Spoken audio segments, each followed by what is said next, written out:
Garbė Jėzui Kristui. Per amžius amen. Toliau tęsiam savo gyvenimo ir tikėjimo tikrovę ir šiandien noris kartu pamastyti apie tai, kas iš tikrųjų ugdo, ir tai yra savaip susijusi su išpažintim, nes labai dažnai, kai einam išpažinties, išpažįstam nuodėmės, esam kviečiami daryti pasiryžimus. Darom pasiryžimus per naujus metus, darom po kiekvienos išpažinties, darom tam tikrus pasiryžimus tam tikrais gyvenimo momentais. Ir pasiryžimų momentas jis susišaukia ir su išpažintim. Reikia yra vienas iš tų momentų, kad mes pasiryžtam nebenusidėti. Ir žinom, kad daugelį žmonių pasiryžimas suriša sujungia su rezultatu. Ir kad tai nėra teisingas suvokimas. O kas yra tas pasiryžimas? Pasiryžimas yra to atsivertimo dalis. Kad aš kreipsiu savo gyvenimą labiau link Dievo, pasiryžtu. O kaip tą dalyką padaryti? Tai kaip dabar padaryti? Tai kovosiu su savo nuodėmėm, kovosiu su savo ydom, kovosiu su savo, visais tais netikusiais prisirišimais, charakterio savybėm, ugdysiu savyje tokį daugiau naują žmogų, tai dorybės puoselės. Gerai, bet ar tai būtų intencija kaip tokia, ar tai būtų labai konkretus apsisprendimas ir pasakymas, dabar aš darysiu taip ir taip? Tai ir tas turi būti iš tikrųjų, nes kad dažnai būna, mes išsigastam savo kažkokio tai netikusio poelgio, ir dabar aš jau to nebedarysiu. Tai gerai, bet to neužtenka iš tikrųjų, nes jeigu mes tik koncentruojamės į vieną kažkokį tai ten epizodą, tai jeigu, aišku, žiūrėk, koks jis yra, gali būti labai sunkus. Paimkim tai, kas vardina kiekvieną praktiškai žmogų, ar ne? Įkišau liežuvį ir pasakiau to, ko nereikia. Ir suprantu, kad negerai darau pasiryžimą, kad nedarysiu, ir staiga žiūriu, kad vėl kažkokioj kompanijai, arba išvis tada nekalbėti yra kraštutinumas, arba kaip čia dabar tada. Su liežuviu čia netikęs pavyzdys, nes čia labai sunku tą padaryti. Labai sunku. Apaštalas Jokūbas ką sako, tai kaip mažas, kaip ten sako, liežuvis, sako, visas nedarybės visėtas tenai. Bet ką reiktų daryti? Tai ugdysiu savyje konkrečiais būdais. Čia už tai tas pasirinkimas, kas yra, kovosiu su savo to plepumu, pavyzdžiui, ne? Kovosiu. Nes kiekvieno žmogaus tas plepumas yra susijęs, sakykim, vis tiek su tam tikrom arba temom, arba su tam tikrai žmonėm.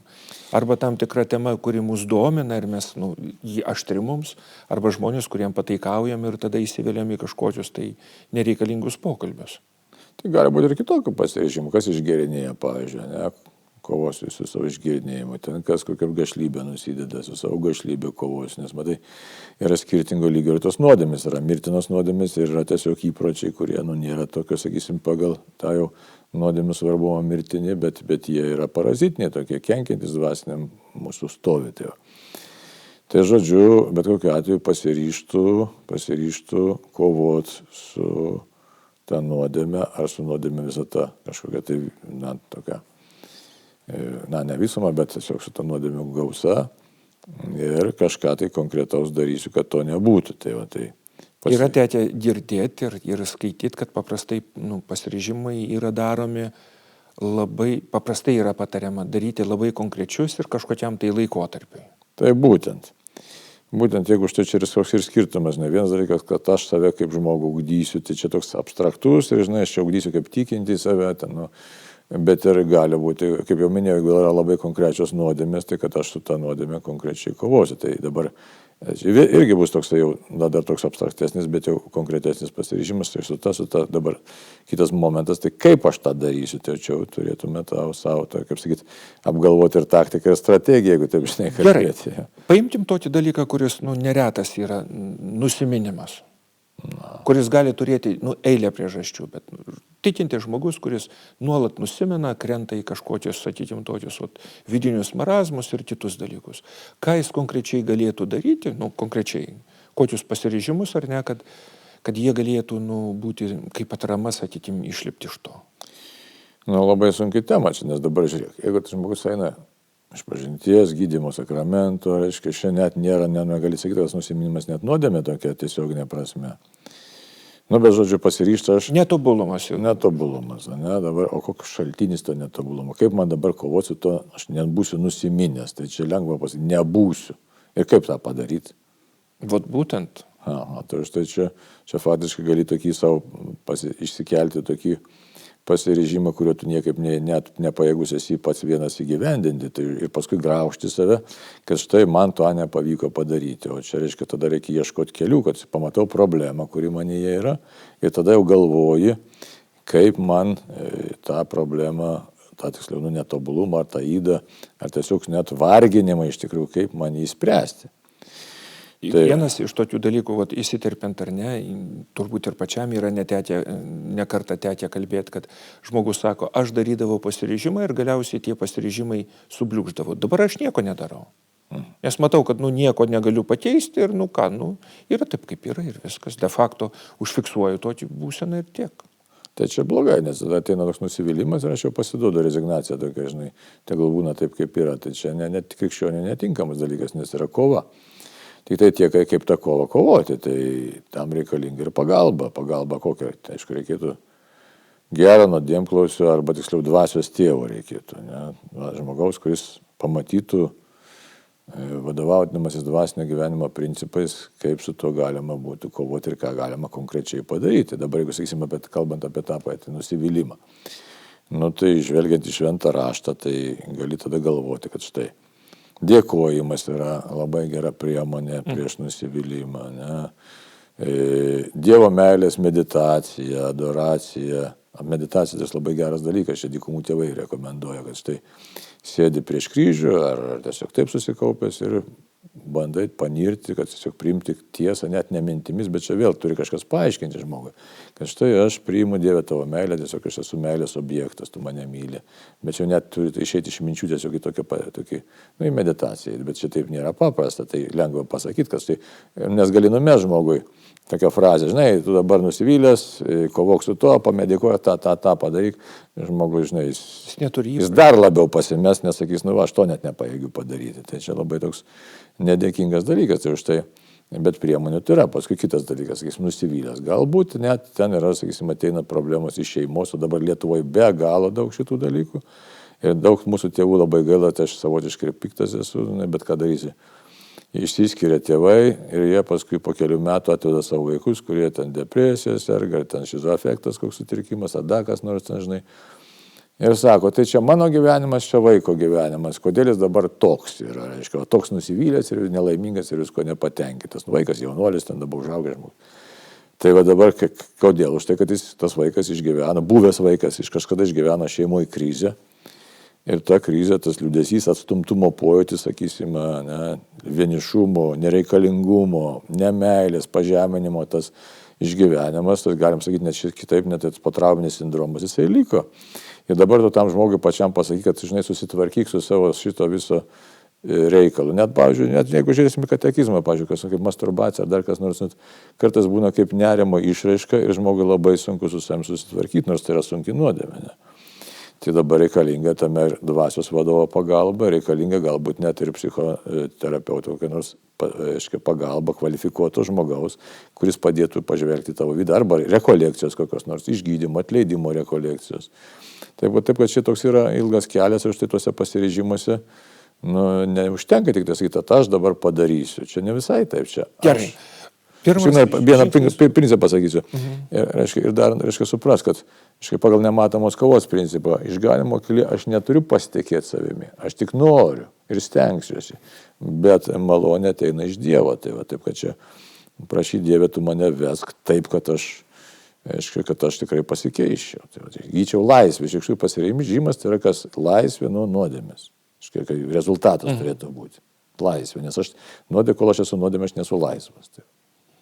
Kalbant apie dvasinį gyvenimą, kartais tiesiog, kad žmonėms būtų aiškiau, yra sakoma, kad yra du etatai, ar ne? Yra Dievo etatas, Dievas daro savo darbus ir žmogus turi savo etatą. Reiškia, mes turim pareigas, visą kitą, ar ne? Ir pasiryžime noris išgirsti, ką mes galim padaryti. Pirmas dalykas, pats minėjai, ar ne? Reiškia, yra maldoj, tai yra dėkingumas, ar ne? Prašymas pagalbos, ar ne? Šventųjų užtarimas, kiti dalykai, ar ne? Ir tuo pat metu vis tiek yra kažkokie dalykai, kuriuos, kaip pats ir minėjai ne kartą, ar ne, pavyzdžiui, sakykime, ar ne, yra netvarka ir galiu tą tvarką pradėti, pavyzdžiui, nuo mankštos. Būtent, yra dalykai, kurie nuo mūsų priklauso, yra dalykų, kurie nuo mūsų nepriklauso, arba kurių mes be specialios pagalbos taip paprastai neįveiksime. Sakysim, dabar ir apie tą pačią gašlybę kalbant, pavyzdžiui. Tai nuo manęs priklauso, kad aš nežiūrėsiu pornografijos, pavyzdžiui, nelysiu į netinkamas kompanijas, arba, sakysim, kas linkęs prie priklausomybių, kokie alkoholį, narkotikai, neįsiu ten, kur tas vartojama, nepirksiu, žodžiu, sukurti savo tokią aplinką, kad jau aš nepatekčiau į tokias sąlygas, kur aš jau tada sekantis etapas bus, kai aš jau savęs nebevaldysiu. Tai reiškia, yra dalykai, kurie nuo mūsų laisvos valios priklauso, žinai, nes paskui gali patekti į tokią fazę, kai jau pats nebevaldai savęs. Tai čia, arba piktas žmogus, pavyzdžiui, tai stebėk save tada, savo irzlumą stebėk, išeik iš tos situacijos, iš tų, sakysim, dabar kambarį, ar kur ten jau vyksta kažkokie tai barniai. Žodžiu, čia, nieko naujo mes čia, kaip sakyti, neprišnekėsim per daug, kas jau yra dvasinė literatūrai surašyta, tik galima susistęsti. Primenam, yra keletas dalykų, ypatingai gavėnios laikotarpį, į ką galima būtų atkreipdėmėsi, nes darant pasiryžimų, nejudam niekur. Arba, kur ir tas, kaip minėjai, prieš tai reiškia plepumas. Tai jeigu žinau, kad šitą kompaniją ten vieni plepiai susirenka ir apkalbėtojai, tai gal aš pasidarysiu pasiryžimą, nuo manęs tai priklauso, aš ten neįsiu paprasčiausiai. O kaip tada, jeigu tai, kaip pasakyti, o kur čia tarpusavio meilė, kur čia dažnai žmogus apsikaltins, sakys, ką aš čia dabar ignoruoju, čia aš jau, reiškia. Tai jeigu aš įimu gyventi kitom vertybėm, tai galbūt man reikia keisti, pasižiūrėti, kad gal tie draugai net netinkami visiškai, gal. O gali būti kitas variantas, nueisiu ten ir pasakysiu, kad baigime plepėti tuščiai, gal kokią knygą paskaitykim, filmą aptarkim, gal įnešiu tokį pozityvą. Jeigu prisimint, pasakysime, tarpukario ateitininkus, reiškia, tai ten pas juos viena iš programų, ten buvo tokių net nurodymų, kad ten, kur ateini, tai ateik tiesiog ir atneš ką nors tokio pozityvaus, kad tu galėtum formuoti ir padėti kitiems žmonėms šiek tiek prasibūsti. Tai ne tik, kad aš savo čia pasirūpinsiu. Žinai, čia įvairiausių variantų gali būti. Gerai, dar norėtųsi tiesiog atkreipdėmėsi į tuos pasiryžimus. Vienas iš pasiryžimų yra kovoti su nuodėme, antras ugdyti dorybės. Kaip čia būtų, nes žmogus, kuris eina iš pažinties, jis suvokia, reiškia, tą ir nuodėmės klastą ir jėgą. Bet, tikrai nėra dažnas žmogus, kuris iš pažinties iki išpažinties daro pasiryžimą, kad, dabar, tarkim, ten mėnesio laikotarpį ar kelių savaičių laikotarpį, sieksiu ir praktikuosiu šitą konkrečią dorybę. Čia labai retas atvejis mūsų laikais, bet čia jau patarė visi, kad ir Ignacas Lojola, ir Nematoma kova, pažinti savo pagrindinę ydą. Paskui pamatyti kitas, bet pradėti pirmiausia kovoti su savo pagrindinė yda. O kaip su pagrindinė kovo, tai ugdant priešingą dorybę, tai žinai. Bet čia toks jau rimtas žingsnis būtų. O pavyzdžiui, koks nors ar iš istorijos pavyzdys, ar dar kas nors, kad tiesiog, kas tai būtų pagrindinė, pavyzdžiui, sakykime, yda ir kokia tai būtų praktiškai, kaip tai atrodytų ugdyti tą dorybę. Dabar taip greit nesugalvosiu praktiškai pavyzdžių. Tikrai yra tų pavyzdžių, žinai, galvoju iš tų šventųjų gyvenimo, ne? Bet ką čia gali, žmogus vėl su to pačiu plepumu, ne? Tai tiesiog, kad ugdysiu, pasistengsiu tylėti, žinai. Jeigu praktiškai tai prisimena Ignacas Lojolas, tai ką jis ten darydavo, tas braižydavo linijas nusibraižė į savo ydų ir žymiesi, kokios ten pas jį nedaug ten tų linijų, 4 ar kiek ten, reiškia, tų ydų, ir tada tu žemiesi, kiek iki pietų, pavyzdžiui, tuščiai paplepė ir dedik šitą pagaliuką. Ar ten, žodžiu, pasižiūrė ir apie pietus, jau pietų metu pasižiūrė. Gal šitai primityviai kalbu, bet principas toks. Ir apie pietus tu savo pasižiūrė, kiek kartų, sakysim, aš ten tą savo pagrindinį pasiryžimą, kiek aš jį kartų pažeidžiau. Paskui tada gali kažkokį tai atgailos aktą atlikti, neapgailėti, ar maldą sukalbėti, žodžiu, apgailį, paskui vakare pasižiūrė, kaip ten sekėsi. Tai.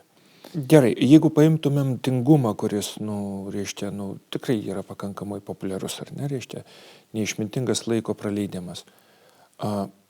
kokius pasiryžimus ir kokią dorybę čia galėtų padėti tiesiog išmintingai naudoti laiką, nes tai brangenybė yra laikas kaip toks. Tai būtent, kad tingumas, tai tingumo priežasčių gali būti įvairiausių. Tuščias laiko švaistymas, gal taip reikėtų, ar ne? Kas praryja, vėl žiūrėtim, ar ne? Kas mėgsta televiziją žiūrėti, tai ten kartais praleidžia daug laiko, jau nekalbant apie tai, kad išmaniosiuose telefonuose arba prie kompiuterio yra praleidžiama. Ir visi žino, kad jeigu ten jau iki šainosi, žiūrėk. Čia labai rimtas dalykas. Jo, ir iššūkiai, jie, kaip pasakyti, jie yra pakankamai dažni.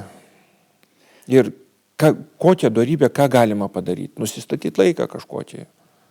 Gal net kitaip ir giliau reiktų žiūrėti, pagalvoti, kad štai, ką man tai duos. Aš net sakyčiau savigarbos, net savotišką egoizmą, bet čia ne egoizmą, iš tokio dvasinio gėrio plotmės reiktų pasižiūrėti, ką man tai duos kaip asmenį, kaip žmogui. Čia irgi iš tų pačių dvasinių autorių, net šio laikinių, atsiskyrėlių mintis, ne tik mistinės teologijos. Mintis yra tokia, viską reiktų vertinti iš išganimo perspektyvos, iš tikrųjų, viską. Tai vėlgi čia iš tikrųjų ateina viskas iš švento rašto. Tai ką man reikalingi dalykai, kurie manęs neugdo ir neartina prie Dievo. Tai aišku, kitas sakys, kad čia viskas labai siaura, bet čia principas yra toks. Principas yra tai paskui pasižiūrėti, kiek yra dalykų, kurie tiesiog vagia iš manęs laiką ir man nepadeda artėti prie Dievo. Nes prie Dievo daug kas gali pradėti artėti. Aišku, kaip sakysim, tas pats pasivaikščiojimas gamtoj. Aš vaikštau, džiaugiuosi, dėkoju Dievui. Taip, jis padės, bet, pavyzdžiui, tokio televizijos žiūrėjimas yra pasaulio dvasia. Ką man reikia, žinoti, kur nors kokia ten Indija apsivertė traktorius, įkrito į upę ar dar kas nors, kam tie dalykai niekam nereikalingi, bet jie labai žadina smalsumą, tai reikia dar žinoti, kad veikia smalsumas. Ir su ta betvarkė tada, tikslingumas, tai tikslingumo, ta dorybės ugdymas, tiesiog tokio tvarkos dorybės ugdymas, tai jis padėtų atsisakyti daugelio dalykų, kurie nereikia. Ar kiekvieną kartą, tarkim, prieš pradedant kažkokį tai dalyką, kad ir prie kompiuterio atsisėsti, pasakyti, ko ieškau? Taip, ko aš ieškau ir savo nemeluoti iš tikrųjų, nes labai dažnai mes tiesiog atsipalaiduoti reikia. Tai žinot, kad štai aš neretai nuo įtampos bėgdamas, tai dažniausiai tai būna nuo gyvenimo įtampos, nuo darbo įtampos, bėgdamas, tai kažkokį veiksmą atlieku, kaip pakeisti veiklos rūšę. Ir lengviausias dalykas tai pabėgti kažkokią tai tokią, užsimiršimą savotišką. Tai tas užsimiršimas tai ir neretai susijęs ir su priklausomybė, nes labai nesudėtinga, sakysim, pavartoti alkoholio, arba sėsti prie interneto ir tu dingsti kažkur, prie žaidimų įvairiausių sėsti. Bet suprasti, kad štai tai yra netinkamas veiklos pakeitimas, gali būti kitoks veiklos pakeitimas, gali būti veiklos pakeitimas, kad štai aš išeinu pasivaikščioti ar ten pasportuoti, ar kad ten kažką tai tokio į daržą pasikapstyti. Bet irgi tas neturi būti man ten kažkokia tai vykti vien tik tai tokia pabėgimo forma, bet tiesiog pakeičiu veiklą, kad aš galėčiau surinkti save, Tai įvairių dalykų čia galim paieškoti. Ir padės tada savo, tiesiog negaišti. Bet vis tiek tas turi būti principai toks, kad, aišku, tai kad neužkraut savęs, kad tik laiką, kad tik teisingai vartočiau, kad tik teisingai čia irgi neturi būti daug, toks. Bet tiesiog ramiai. Aš manau, kad gyvenimo patirtis vis tiek parodo, pavyzdžiui, visi žinom, kiekvienas greičiausiai esam susidūrę su tuo dalyku, kad neaišku, ar čia aš tingiu, ar ilsiuosi. Taip. Bet atsigręžus atgal, labai aiškiai matosi, čia tingėjau. Čia tikrai nebuvo to poilsio, buvo kažkoks toks, žinai, bet čia sudėtingas dalykas ir nuo asmenybės formacijos labai priklauso, pavyzdžiui, imi kartais save graužti, kai jau tikrai reikia poilsio, o kadangi esi pripratęs dirbti ir be proto ir turi duoti rezultatą, nes mama ir mokykla ir taip toliau tave taip išugdė, ir tada, tu tiesiog jau savo neleidi ilsėtis. Man patiko vieno psichoterapeuto mintis, sako, o ilsėjimasis irgi yra prasmingas dalykas, tik tai tiek koks tas poilsis yra, žinai. O kitas atvirkščiai, šeimoje išlepintas, išaugęs, jis nemoka savęs priversti, jis dėl to kenčia, aplinkiniai kenčia, jis nemoka pareigos atlikti, jam tiesiog viskas krenta nuo rankų, jis gali tik ilsėtis. Tai, žinai, štai čia tokio labai universalaus patarimo neduosi, žinai, bet vis tiek universalus patarimas tai galbūt turiu mums visiems, o ne kad žvelgti save į asmenybę, kuri neišvengs įtampos. Taip, gyvenimo kryptį.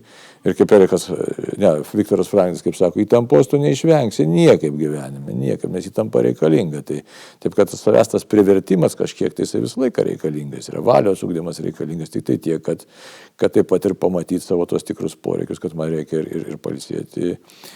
Ir laiko branginimas, kas šventas raštas sako, laikas yra piktas, ne? Tai laikas yra piktas, tai Dievas man davė laiką ne tam, kad aš save deginčiau, bet jis davė tiesiog, matai, iš esmės, ką bedaryčiau, kaip apaštalas Paulius sako, visuomet džiaukitės be paliovos, melskitės už viską, dėkokite Dievui, nes tu nori Dievas iš jūsų viešpatį Jėzų Kristuje. Tai visuomet džiaukitės, ką reiškia džiaugtis, tai apsisprendžiu Dievui, kad esu tavo vaikas, tavo čia džiaugsmo šaltinis. Visuomet melskitės, vidinė malda, kad pastoviai būtų. Aiškia, už viską dėkokite, čia irgi atsakymas yra, už viską, įsivaizduoju, už viską dėkokite. O tokia pozicija, tai šitą poziciją, kadangi aš tada buvau, čia realiai nemenami dalykai, čia taip žmonės ir daro, realiai, žiūrėk. Stengiuosi už viską, dėkoti, stengiuosi, nes čia džiaugsmas nėra emocinis dalykas, aš apsisprendžiu priimti šitą pasaulį kaip Dievo duotybę, nes galiu inkšti čia labai daug. Ir kartais inkšti žmogus, sakai, kam čia Dievas tą pasaulį sukūrė.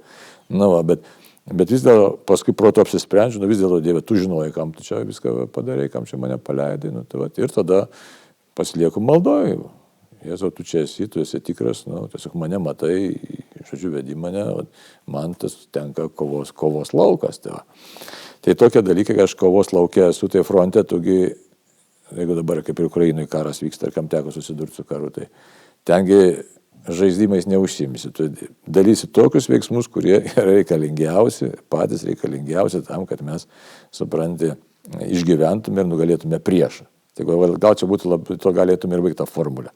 Tai irgi čia esam kovos lauke ir dvasinis priešas yra tikras, kuris nori su mūsų pražūties. Ir jeigu dabar sėdėsiu prie televizijos, ištisai ar ten prie kompiuterio, tai kokia bus mano ta dvasinė kova? Tai reiškia tik tai pralaimėjimas. Ar aš noriu to pralaimėjimo? Taip, kad reikia galvoti, kad kovos elemento aš neišvengsiu, niekaip neišvengsiu. Ir tiesiog belieka padrąsinimas, kad prisimintume, jog vienas iš kovos elementų yra tie pasiryžimai kovoti su ydom, nuodėmėm ir daryti pasiryžimą tiesiog augintis dorybės. Taip, augintis dorybės. Dabar kaip populiarus sako asmenybė augdyti. Taip, augintis dorybės ir žiūrėti, kad tikrai tiesiog, panašėtume į Jėzų. Taip. Amen tam kartui. Amen.